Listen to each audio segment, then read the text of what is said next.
Hi, I'm jewelry designer Wendy Brandes. Welcome to my YouTube channel. Don't forget you can hit the subscribe button if you like what you see.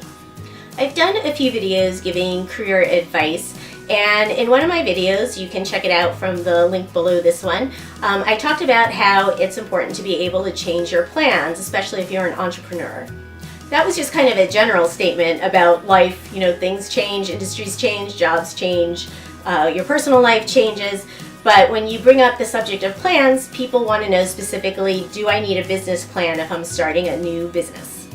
The answer, if you're looking for investors, whether those are a bank or your family, and if you're in the jewelry or fashion industry, it's going to be your family probably. People like to know that you have a goal in mind. You can't be like, oh, I'm going to sell some stuff. I don't know.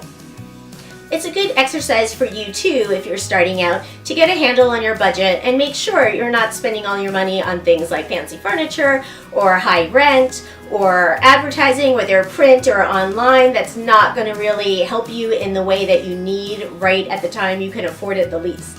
So go ahead and make a business plan, but don't confuse it with reality. There's a saying that I will paraphrase to make it gender neutral, and people plan and God laughs. I always find in business, I kind of have to have two contradicting thoughts in my head at the same time. It's important to have the self-assurance to think, yes, I'm going to inflict my plan upon reality. On the other hand, you have to know that things might not go that way.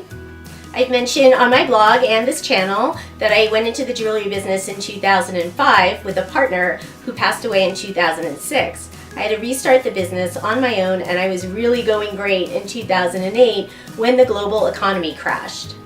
Eventually, the price of gold, my main raw material, tripled, becoming more than platinum, which we never expected because platinum was always at the top. None of this was in my business plan. I would say it was in very few people's business plans. If it had been in my plan, I would not be sitting here talking to you on YouTube about jewelry. I would be managing a multi-billion-dollar hedge fund.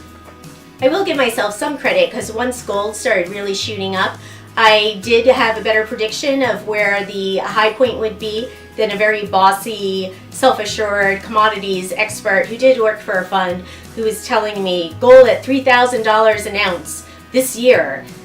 Maybe it was, 10 years ago, 9 years ago. I think gold, that's when it reached its high, just under 2,000. I'm still waiting for that guy to come find me and tell me he was wrong.